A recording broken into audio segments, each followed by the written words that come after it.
Hello friends, welcome to Bachhav classes. मी कल्याणी बच्छाव आणि बाळांनो, आपण आज सुरुवात करणार आहोत तुमच्या नवीन चॅप्टरला म्हणजे सेकंड चॅप्टरला. बाळांनो, या आधीच्या लेक्चर्स मध्ये आपण तुमचा फर्स्ट चॅप्टर कंप्लीट केला होता, तो म्हणजे तुमचा rational numbers and irrational numbers हा चॅप्टर. बाळांनो, आता आपण तुमच्या सेकंड चॅप्टरला सुरुवात करूयात, पॅरलल लाईन्स अँड ट्रान्सव्हर्सल. बाळांनो, पॅरलल लाईन्स म्हणजे काय असतं हे आपण 7th स्टँडर्ड मध्ये शिकलो आहोत. तुम्हाला आठवत असेल तर खूप चांगलं, नसेल आठवत तर आपण परत एकदा रिवाइज करून घेऊया. बाळांनो, पॅरलल लाईन्स सगळ्यात आधी आपण काय आहे ते बघणार आहोत. Parallel lines. बाळांनो, पॅरलल लाईन्स म्हणजे अशा लाईन्स ज्या दोघांना एकमेकांना कधीही इंटरसेक्ट करत नाही. सपोज मी दोन लाईन ड्रॉ केल्यात. ओके, या दोघही लाईन्स काय रे बाळांनो, एकाच डिरेक्शन मध्ये जात आहेत. बरोबर, दोघही लाईन सरळ जात आहेत. बरोबर, मग या दोघही लाईन कधी एकमेकांना इंटरसेक्ट होणार आहेत का? नाही. जर तुम्ही एक्झाम्पल घेतलं पॅरलल लाईन्सचं, एकदम बेस्ट एक्झाम्पल पॅरलल लाईन्सचं काय आहे, तुम्ही रेल्वेचा ट्रॅक बघितला असेल. बरोबर, तर रेल्वेचा ट्रॅक दोघीही कसे समांतर याच्यावर जातात, त्यामध्ये अशा पट्ट्या लावलेल्या दिसतात तुम्हाला. बरोबर, मग हा ट्रॅक कधीही एकमेकांना इंटरसेक्ट होणार आहे का? नाही. So the lines which do not intersect each other they are called as parallel lines. अशा लाईन्स ज्या एकमेकांना कधीही इंटरसेक्ट करत नाही त्यांना म्हणतो आपण पॅरलल लाईन्स. जसं आपण एक्झाम्पल घेतलं होतं रेल्वे ट्रॅकचं, ते दोघेही ट्रॅक कधी एकमेकांना इंटरसेक्ट होणार आहेत का? नाही. म्हणजेच काय, त्या लाईन कधीही एकमेकांना इंटरसेक्ट होत नाही, त्यांना आपण म्हणतो पॅरलल लाईन्स. मग सपोज मी अजून एक फिगर ड्रॉ केली, या लाईन्सला मी पॅरलल लाईन्स म्हणेल का रे बाळांनो? नाही. का? कारण जर मी ही लाईन, या दोघं लाईन म्हणजे काय, ती पुढे आपण एक्सटेंड करू शकतो. बरोबर, जर ही लाईन आपण पुढे एक्सटेंड केली, ओके, तसेच ही लाईन जर मी एक्सटेंड केली, तर दोघं लाईन्स एका पॉइंटला येऊन इंटरसेक्ट होणार आहेत. बरोबर, मग आपलं पॅरलल लाईन्स म्हणजे काय होतं, अशा लाईन्स ज्या दोघांना कधीही इंटरसेक्ट करणार नाहीयेत. पण या केसमध्ये जर मी माझी दुसरी लाईन वाढवली तर ती आणि माझी जी दुसरी लाईन आहे ती इंटरसेक्ट होते. बरोबर, मग याला आपल्याला पॅरलल लाईन्स म्हणता येईल का? नाही. मग आपण पॅरलल लाईन्स कशाला म्हणतो रे बाळांनो? पॅरलल लाईन्स म्हणजे एकाच प्लेन मधल्या लाईन्स. प्लेन म्हणजे काय, कुठलाही फ्लॅट सरफेस. आपण मॅथमॅटिक्स मध्ये कुठलाही फ्लॅट सरफेसला काय म्हणतो? प्लेन. जसं की आपला हा बोर्ड आहे. बरोबर, मग बाळांनो, कुठल्याही सरफेसवर जर दोन लाईन्स आहेत ज्या एकाच डिरेक्शन मध्ये कंटिन्युअसली फॉरवर्ड जात आहेत आणि त्या कधीही एकमेकांना इंटरसेक्ट होत नाहीयेत, अशा लाईन्सला आपण म्हणतो पॅरलल लाईन्स. आलंय लक्षात बाळांनो? So the lines which do not intersect each other they are called as parallel lines. हे आपण 7th स्टँडर्ड मध्ये शिकलो होतो, पण आता परत रिवाइज करून घेतलंय आपण. सो बाळांनो, पॅरलल लाईन्सची फिगर कशी ड्रॉ करणार आहे बाळांनो तुम्ही? आपल्याला दोन लाईन दाखवायच्या आहेत, पण दोघही लाईन्स कशा एकाच डिरेक्शन मध्ये जात आहेत. So this are two lines which do not intersect each other, they are called as parallel lines. Suppose या लाईनला मी कन्सिडर केलं L आणि या लाईनला मी कन्सिडर केलं M. So this L is parallel to line M. Why? Because they are not going to intersect each other. कितीही पुढे extend केलं मी त्यांना तरी त्या एकमेकांना इंटरसेक्ट होणार नाहीये. मग बाळांनो, पॅरलल लाईन्स म्हणजे काय आपण ते लिहून घेऊयात. आता या दोघही लाईन एकमेकांना पॅरलल आहे ते आपण कसं शो करू शकतो रे बाळांनो? हे बघा, line L is parallel to line M. या साईनला काय म्हणतो आपण? पॅरलल लाईन्सचं साइन. हे लक्षात ठेवायचंय तुम्हाला. सो बाळांनो, आपण लिहून घेऊयात पॅरलल लाईन्स म्हणजे काय. The lines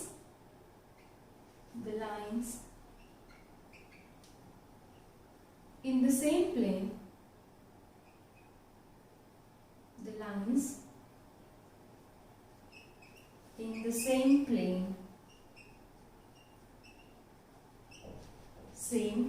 plane which do not intersect the lines in the same plane which do not intersect each other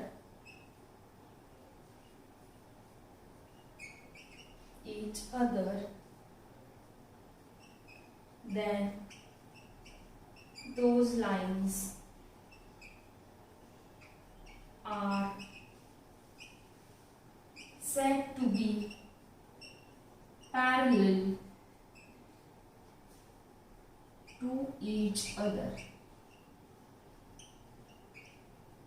अशा दोन लाईन्स ज्या एकाच प्लेन मध्ये आहेत आणि एकमेकांना इंटरसेक्ट करत नाहीयेत त्या लाईन्सला काय म्हणतो मग बाळांनो आपण parallel lines. So this is your parallel lines. बाळांनो आता आपण आपल्या पुढच्या टॉपिक कडे बघूयात. हे तुम्हाला तुमच्या नोटबुक मध्ये नोट डाऊन करून घ्यायचं. बाळांनो तुमचा पुढचा टॉपिक आहे ट्रान्सव्हर्सल. आता ट्रान्सव्हर्सल म्हणजे काय रे बाळांनो आधी आपण ते बघूयात. सपोज तुम्हाला दोन गिवन लाईन्स आहेत. This is line L and this is line M. Okay? या दोन तुमच्या गिवन लाईन्स आहेत. या गिवन लाईन्सला इंटरसेक्ट करणारी एक लाईन जाते त्यामधून. या लाईनला नाव देऊयात आपण लाईन P. ओके बाळांनो इथे दोन गिवन लाईन्स आहेत. कुठली आपण लाईन L आणि line M given line consider केली आणि त्या दोघांना इंटरसेक्ट करत जाणारी अजून एक लाईन ड्रॉ केली जिला नाव दिलं आपण P. आता ही जी P लाईन आपण ड्रॉ केली बाळांनो ती तुमच्या L लाईनला इंटरसेक्ट करते या पॉइंटला. या पॉइंटला आपण नाव देऊन घेऊयात A पॉइंट. तसंच ती तुमच्या M लाईनला इंटरसेक्ट करते या पॉइंटला नाव दिलं आपण B. बाळांनो आता तुम्हाला काय दिसतंय की आपण दोन गिवन लाईन्स काढल्या. त्या सगळ्यात आधी लाईन L आणि लाईन M. या दोघं लाईन्सला इंटरसेक्ट करत जाणारी तुम्ही लाईन ड्रॉ केली P. बरोबर. ही P लाईन तुमच्या दोघही लाईन्सला दोन वेगवेगळ्या पॉइंट मध्ये इंटरसेक्ट करते. बरोबर. दोन डिस्टिंक्ट पॉइंट्स मध्ये इंटरसेक्ट करते. मग याच लाईनला आपण म्हणणार आहोत ट्रान्सव्हर्सल. का? कारण ती तुमच्या दोघही गिवन लाईन्सला इंटरसेक्ट करते आणि दोन डिफरंट पॉइंट मध्ये म्हणजे डिस्टिंक्ट पॉइंट्स मध्ये इंटरसेक्ट करते म्हणून आपण तिला म्हणतो ट्रान्सव्हर्सल. सो बाळांनो ट्रान्सव्हर्सल म्हणजे काय ते आपण लिहून घेऊया. So if a line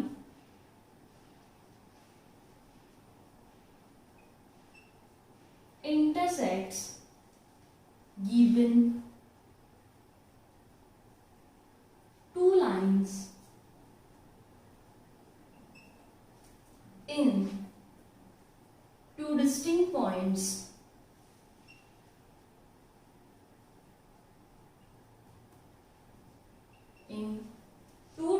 points, then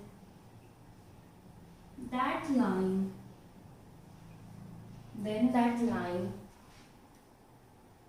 is called transversal of those given lines. काय लिहिलं बाळांनो आपण? If a line intersect given two lines म्हणजे काय तुमची P लाईन जर इंटरसेक्ट करते तुमच्या L आणि M या दोन गिवन लाईन्सला तर ती दोन डिस्टिंक्ट पॉइंट मध्ये इंटरसेक्ट करते म्हणजेच काय पॉइंट A आणि पॉइंट B ला. So then that line will be called as transversal of those given lines. म्हणजेच तुमच्या P लाईनला मग आपण म्हणणार आहोत ट्रान्सव्हर्सल. मग बाळांनो here line P is transversal of line L and line M. आलं लक्षात?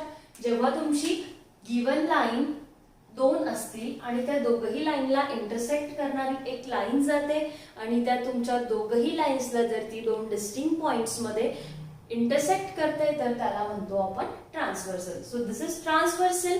हे तुम्हाला तुमच्या नोटबुक मध्ये नोट डाऊन करून घ्यायचं आहे आणि आपण बघूयात आपला पुढचा टॉपिक. बाळांनो तुमचा पुढचा टॉपिक आहे angles made by a transversal. Transversal पासून बनणारे अँगल्स. मग आधी आपण दोन गिवन लाईन्स ड्रॉ करणार आहोत बाळांनो. या दोन गिवन लाईन्स मी ड्रॉ केलेल्या आहेत. फर्स्ट लाईन आहे माझी एम, सेकंड लाईन आहे माझी लाईन एन. या दोघही लाईन्स मधून जाणारी ट्रान्सव्हर्सल मी ड्रॉ करणार आहे बाळांनो. लाईन एल मी ड्रॉ केली आहे, जी दोघही लाईन्सला गिवन लाईन्सला इंटरसेक्ट करते दोन डिफरंट पॉइंट मध्ये, म्हणून आपण तिला कन्सिडर करणार आहोत तिची ट्रान्सव्हर्सल. मग तुमच्या एम लाईनला ट्रान्सव्हर्सल इंटरसेक्ट करते पॉइंट ए ला सपोज आणि पॉइंट बी ला इंटरसेक्ट करते तुमची ट्रान्सव्हर्सल लाईन एन ला. मग बाळांनो या दोन डिस्टिंक्ट पॉइंट्स जे आहेत जिथे तुमची ट्रान्सव्हर्सल इंटरसेक्ट करते दोन गिवन लाईन्सला, त्या पॉइंट्सला काही अँगल्स फॉर्म होत आहेत बरोबर. मग त्याच अँगल्सला म्हणतात angles made by a transversal. मग किती अँगल्स फॉर्म होत आहेत रे बाळांनो? जेव्हा तुमची फर्स्ट गिवन लाईन आहे म्हणजे लाईन एम, जिथे तुमचा ए पॉइंट येतोय म्हणजे लाईन आणि तुमची ट्रान्सव्हर्सल जिथे इंटरसेक्ट होत आहे त्या ए पॉइंटला किती अँगल्स फॉर्म होत आहेत? 4 अँगल्स फॉर्म होत आहेत बाळांनो. 1, 2, 3 and 4. These 4 angles are formed at one point where your line M and line L is intersecting. जिथे तुमचे इंटरसेक्ट होत आहेत म्हणजेच पॉइंट ए ला तुमचे 4 अँगल फॉर्म होत आहेत. तसंच तुमचे 4 अँगल फॉर्म होणार आहेत पॉइंट बी ला. मग त्यांनाही आपण नाव देऊन घेऊया 5, 6, 7, 8. तर बाळांनो टोटल 8 अँगल्स फॉर्म होत आहेत जेव्हा तुमची ट्रान्सव्हर्सल दोन गिवन लाईन्स मधून जाते. मग या 8 अँगल्सचे वेगवेगळे ग्रुप केलेले आहेत.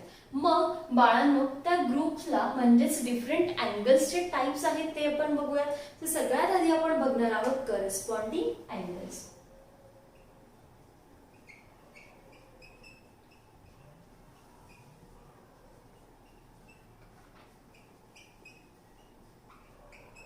Corresponding angles. बाळांनो करस्पॉन्डिंग अँगल्सच्या पेअर कशा ओळखायच्यात किंवा कोणत्या आहेत ते कसं ओळखायचं आपण ते बघूया. बाळांनो करस्पॉन्डिंग अँगल्सच्या पेअरसाठी आपल्याला 2 कंडिशन सॅटिस्फाय करायच्या. पहिली कंडिशन म्हणजे काय? तुमच्या करस्पॉन्डिंग अँगल्सची पेअर म्हणजे दोघही अँगल्स तुमच्या ट्रान्सव्हर्सलच्या एकाच साइडला हवेत. म्हणजे काय? एक तर दोघही अँगल्स लेफ्ट साइडला हवेत, नाही तर दोघही अँगल राईट साइडला हवेत. मग ही झाली तुमची फर्स्ट कंडिशन दॅट दोघही अँगल्स तुमचे ट्रान्सव्हर्सलच्या एकाच साइडला हवे. आणि दुसरी कंडिशन अशी आहे की जर तुमच्या करस्पॉन्डिंग अँगलचा एक आर्म जो आहे ट्रान्सव्हर्सलवर येणारे तो आर्म जो आहे ते दोघही अँगल्सचे आर्म ट्रान्सव्हर्सलवर येणारे एकाच डिरेक्शन मध्ये जाणारे हवेत. मग तशी आपल्याला पेअर मिळते का आपण बघूयात बाळांनो. Suppose me angle 1 and angle 5 consider केला बरोबर. आता अँगल 5 कन्सिडर करताना बघा अँगल 1 आणि अँगल 5 कन्सिडर करताना माझे दोघही अँगल ट्रान्सव्हर्सलच्या एका साइडला आहेत. पहिली कंडिशन सॅटिस्फाय झाली. आणि दुसरी कंडिशन जो तुमचा ट्रान्सव्हर्सलवर आर्म येतोय तो एका डिरेक्शन मध्ये जाणारा हवा. सो 1 अँगलचा जो आर्म आहे तो वरच्या डिरेक्शनला जातोय जो ट्रान्सव्हर्सलवर आहे बरोबर. तसंच 5 अँगलचा आर्म जो ट्रान्सव्हर्सलवर आहे तोही वरच्या डिरेक्शनने जातोय म्हणजे आपली सेकंड कंडिशन सॅटिस्फाय होते. म्हणजे आपली पेअर काय झाली करस्पॉन्डिंग अँगल्सची?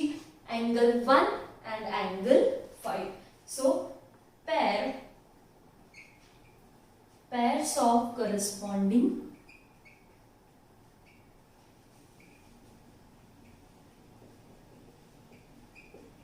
angles. मग फर्स्ट पेअर कुठली आली रे बाळांनो? Angle 1 and angle 5. ओके बाळांनो आता दुसरी पेअर आपण बघणार आहोत अँगल 1 and अँगल 3. सॅटिस्फाय होतंय का दोघी कंडिशन? जर सॅटिस्फाय झाल्या तर ती आपली करस्पॉन्डिंग अँगल्सची पेअर असणार आहे. मग आता अँगल 1 आणि अँगल 3 दोघही कुठल्या साइडला आहेत? ट्रान्सव्हर्सलच्या एका साइडला आहेत. म्हणजे पहिली कंडिशन सॅटिस्फाय होते. बाळांनो दुसरी कंडिशन बघूया की ट्रान्सव्हर्सलवर येणारा आर्म एकाच डिरेक्शनला जाणारा असावा. अँगल 1 चा जो ट्रान्सव्हर्सलवर येणारा आर्म आहे तो वरच्या डिरेक्शनने जातोय आणि अँगल 3 चा जो ट्रान्सव्हर्सलवर येणारा आर्म आहे तो खालच्या डिरेक्शनने जातोय, म्हणजे तुमची सेकंड कंडिशन सॅटिस्फाय होत नाहीये. मग बाळांनो तुमचा 1 आणि 3 पेअर होणार आहे का करस्पॉन्डिंग अँगल्सची? नाही बाळांनो. म्हणजेच तुम्हाला दुसरी कंडिशन आधी लक्षात घ्यायची, जर तुमचे ट्रान्सव्हर्सलवर येणारे अँगल्सचे आर्म एका डिरेक्शनला जात असतील तरच तुम्हाला त्याच्या करस्पॉन्डिंग अँगल्सची पेअर कन्सिडर करता येईल. मग दुसरी पेअर आपण आता बघूयात बाळांनो, angle 3 and angle 7. Okay, angle 3 and angle 7. Angle 3 चा आणि अँगल 7 चा दोघांचाही ट्रान्सव्हर्सलवर येणारा आर्म खालच्या डिरेक्शनने येतोय, म्हणजेच काय, ती तुमची पेअर आहे करस्पॉन्डिंग अँगल्सची. सो सेकंड पेअर येणार आहे अँगल 3 अँड अँगल 7. आलंय बाळांनो लक्षात? मग अँगल 3 आणि अँगल 5 येणार आहे का तुमची करस्पॉन्डिंग अँगल्सची पेअर? नाही. का बाळांनो? बघा, एका साइडला तर आहे आपली एक कंडिशन सॅटिस्फाय होते, पण दुसरी कंडिशन सॅटिस्फाय होते का की तुमचा ट्रान्सव्हर्सलवर येणारा आर्म एकाच डिरेक्शनने जाणारा असावा? नाही. का? कारण थर्ड अँगलचा जो तिसरा अँगल जो आहे त्याचा एक आर्म ट्रान्सव्हर्सलवर येणारा खालच्या डिरेक्शनने जात आहे, तर पाचव्या अँगलचा फिफ्थ अँगलचा ट्रान्सव्हर्सलवर येणारा आर्म वरच्या डिरेक्शनने जात आहे, म्हणजे ते अपोजिट डिरेक्शनने जात आहे, म्हणून ती तुमची पेअर नसणार आहे. मग आपल्याला लेफ्ट साइडला दोन पेअर भेटल्यात करस्पॉन्डिंग अँगल्सच्या, अँगल 1 अँड अँगल 5 आणि second pair angle 3 and angle 7. बाळांनो आता आपण राईट साइडला करस्पॉन्डिंग अँगल्सच्या पेअर आहेत का ते चेक करूया. सगळ्यात आधी आपण चेक करणार आहोत अँगल 2 अँड अँगल 4. बघा बाळांनो, तुम्हाला लक्षात आलं असेल दोघं एका साइडला आहेत, एक कंडिशन सॅटिस्फाय होते, पण दुसरी कंडिशन सॅटिस्फाय होते का की त्या ट्रान्सव्हर्सलवर येणारा आर्म जो आहे तो एका डिरेक्शनने जायला हवा. 2 चा वरती जातोय तर 4 चा खाली जातोय, म्हणजे ही करस्पॉन्डिंग अँगल्सची पेअर आहे का? नाही. मग आपण पुढच्या पेअर साठी ट्राय करूया. So pair angle 2 and angle 6. आता अँगल 2 आणि अँगल 6 दोघंही एक कंडिशन फॉलो करतात, म्हणजे ते ट्रान्सव्हर्सलच्या एका साइडला आहेत. दुसरी कंडिशन, दोघांचेही ट्रान्सव्हर्सलवर येणारे आर्म एका डिरेक्शनने जाणारे हवे.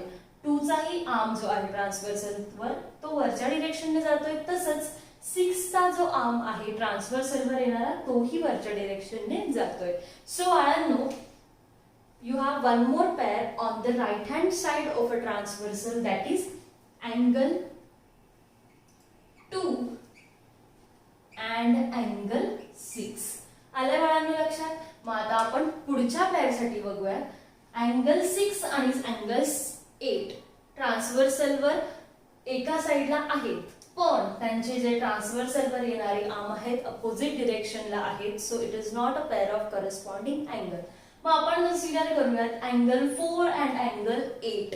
बाळांनो अँगल 4 आणि अँगल 8 जे आहेत ते ट्रान्सव्हर्सलच्या एका साइडला आहेत, बरोबर, आणि ट्रान्सव्हर्सलवर येणारा आर्म दोघांचाही खालच्या साइडने आहे, म्हणजे काय, ती पेअर आहे तुमची करस्पॉन्डिंग अँगल्सची. So angle 4 and angle 8. आलंय बाळांनो लक्षात? आणि अजून एक पेअर आपण चेक करणार आहोत अँगल 4 अँड अँगल 6.